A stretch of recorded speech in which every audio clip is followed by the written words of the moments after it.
Hello à tous mes amis de France, de Suisse, de Belgique, de Corse. Écrivez dans la section des commentaires en bas d'où vous me regardez, car je suis super curieux de savoir qui regarde mes vidéos.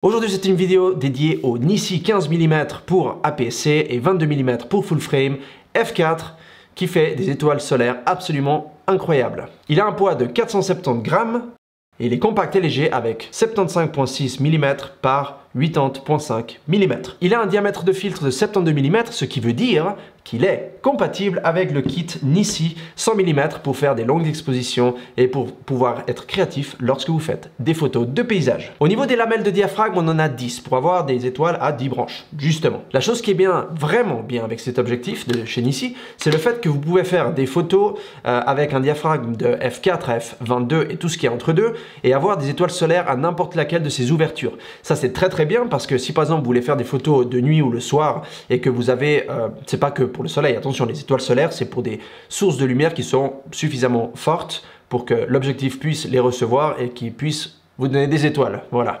Donc si vous faites des photos par exemple le soir, lorsqu'il y a moins de soleil ou que le soleil commence à descendre, vous allez pouvoir obtenir des étoiles solaires en ouvrant le diaphragme. Ça c'est une très bonne nouvelle. Autrement, j'utilise le Fujifilm 10-24 pour l'immobilier principalement. Il m'a donné des étoiles solaires mais seulement à f16 et c'était lorsque je faisais du HDR, donc je prenais plusieurs images avec différentes expositions et que je les mettais l'une sur l'autre. Donc le fait d'avoir des étoiles solaires à n'importe quelle ouverture, c'est vraiment un gros plus. Au niveau de la construction, c'est entièrement en aluminium, donc c'est du costaud.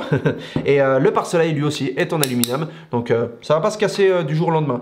Vous avez seulement le bouchon qui lui est en plastique et le bouchon du bas. C'est un objectif qui est entièrement manuel, comme les objectifs Leica M, donc ça permet en fait de ne pas avoir des moteurs à l'intérieur qui doivent bouger, qui doivent tourner, donc il y a moins de pièces qui bougent, ce qui le rend plus compact et ce qui le rend évidemment plus solide et plus résistant au choc. Le but de ces objectifs, comme Nissi le dit justement, c'est principalement l'immobilier, donc tout ce qui est architecture, et le paysage. Donc si vous êtes quelqu'un qui rentre dans cette catégorie, ce sera l'objectif pour vous. Il a une conception optique précise qui conserve une haute définition d'image au centre et au coin de l'image. Généralement, les objectifs grand angulaires ont ce qu'on appelle des aberrations chromatiques, donc vous commencez à avoir des reflets violets, des reflets verts, rouges, etc. qui viennent se former sur les coins externes de l'objectif à cause de la lumière qui rentre. Si le vert qui est dedans n'est pas de bonne qualité, ben vous allez commencer à voir ça et vous aurez des déformations sur les coins lorsqu'on parle de grand angle. Évidemment, on ne parle pas d'œil de poisson parce que ces objectifs-là sont extrêmement grand angulaires, mais dans ce cas-là, on parle quand même d'un 22 mm pour plein format, ce qui n'est pas petit, c'est assez large. Et ils ont fait un très bon travail au niveau de la distorsion et de l'aberration chromatique que l'on trouve sur les coins de l'image. Pendant cette vidéo, j'ai posté des images et je poste des images que vous pouvez voir, surtout de longue exposition et de paysage, puisque c'est ce que j'aime faire le plus avec ce genre d'objectif. Donc comme ça vous donne une petite idée de ce que ça donne et du résultat que vous pouvez obtenir avec ce Nissi 15 mm.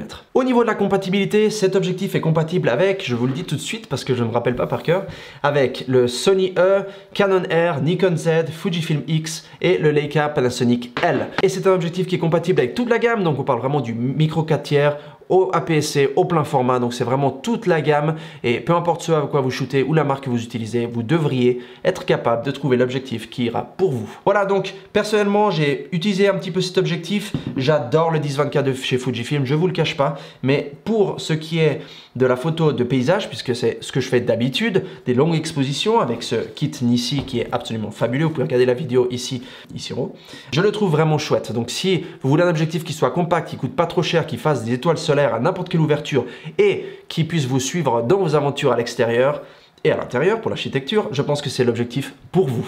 Voilà, donc ça c'est ce que je pense de cet objectif. Écrivez dans la section des commentaires en bas si vous l'avez déjà, si vous souhaitez l'acheter, ce que vous en pensez et je vous retrouve comme d'habitude dans ma prochaine vidéo. À plus.